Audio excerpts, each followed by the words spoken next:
Israel पर Hamas के खिलाफ फास्फोरस बम के इस्तेमाल के आरोप लगे हैं।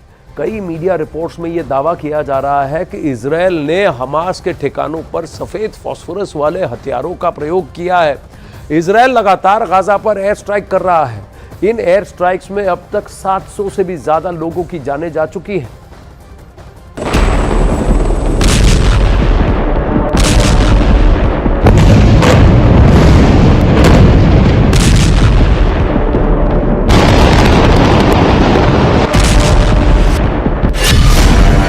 गाजा का महासंग्राम बना महाविनाशक।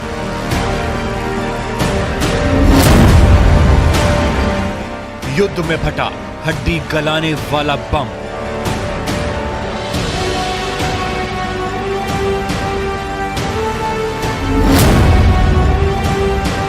इजराइल ने गाजा को बनाया शमशान।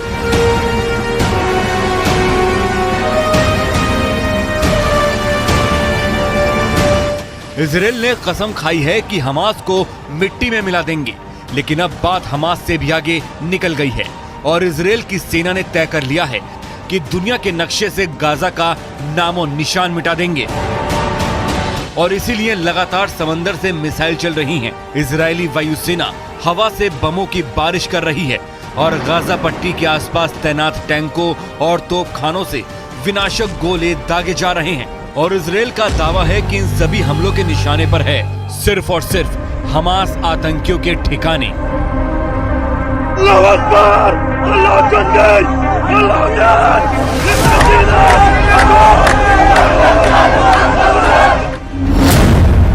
क्या इजराइल फास्फोरस बम फोड़ रहा है?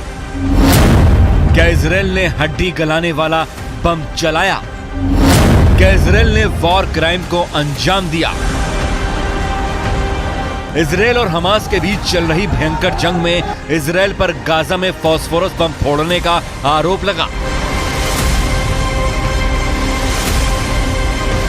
हालांकि अब तक ऐसा कोई सबूत सामने नहीं आया है जिनसे इन आरोपों की पुष्टि की जा सके। अब तक सिर्फ फिलिस्तीन के आरोप हैं कि उनके जरिए सोशल मीडिया प्लेटफॉर्म पर जारी किए गए कुछ वीडियो हैं जिसमें आरोप लगाया कि गाजा में इजराइल की एयर स्ट्राइक के दौरान हड्डियों को गला देने वाला फास्फोरस बम का इस्तेमाल किया गया। क्या है ये फास्फोरस बम और क्यों वॉर जोन में इसका इस्तेमाल प्रतिबंधित है? इसके बारे में हम आपको आगे बताएंगे, लेकिन उससे पहले ये जानिए कि फास्फोरस वो एलिमेंट है जो हमारे शरीर में भी पाया जाता है और किसी भी और एलिमेंट की तरह फास्फोरस की भी शरीर में कमी हो जाए तो इंसान के लिए मुश्किलें खड़ी हो सकती हैं।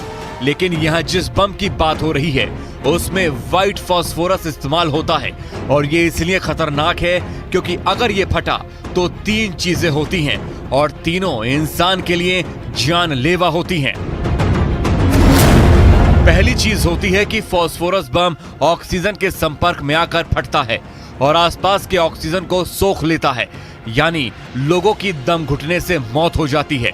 दूसरा, फास्फोरस बम के जमीन पर संपर्क में आने के साथ ही इतना गहरा धुआं पैदा होता है जिसमें सांस लेने से शरीर के अंदरूनी अंग कुछ ही पलों में खराब हो जाते हैं और लोगों की मौत हो जाती है।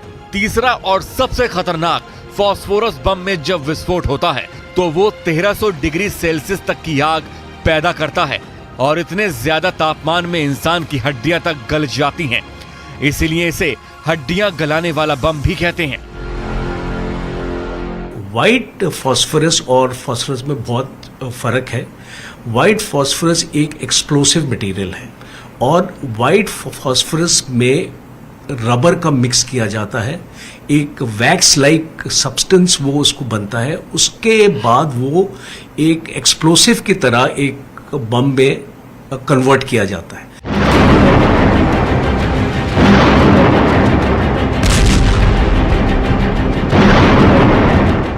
हमास के इजराइल पर हमले के बाद इजराइल ने गाजा पट्टी पर हजारों मिसाइलें दागी और गाजा शहर की हालत ऐसी कर दी मानो वो शमशान हो, क्योंकि वहां दिन रात हमले हुए जिससे ऊंची ऊंची इमारतें मलबे के ढेर में तब्दील हो गईं और गाजा शहर पर धमाके का काला धुआं छाया रहा।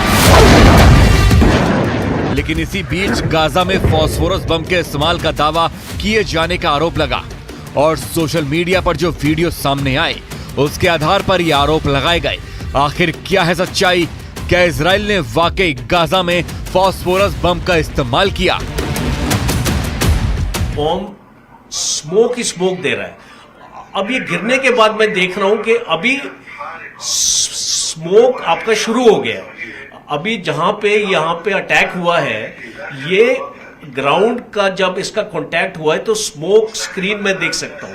तो मैं इस वीडियो को देखने के बाद ये रूल आउट नहीं कर सकता हूं कि ये व्हाइट फास्फोरस है या नहीं है, बिकॉज जो इसका केमिकल एनालिसिस है वही इसकी फाइनल वर्डिक्ट आपको दे पाएगा कि ये व्हाइट फास्फोरस यूज हुआ है कि नहीं।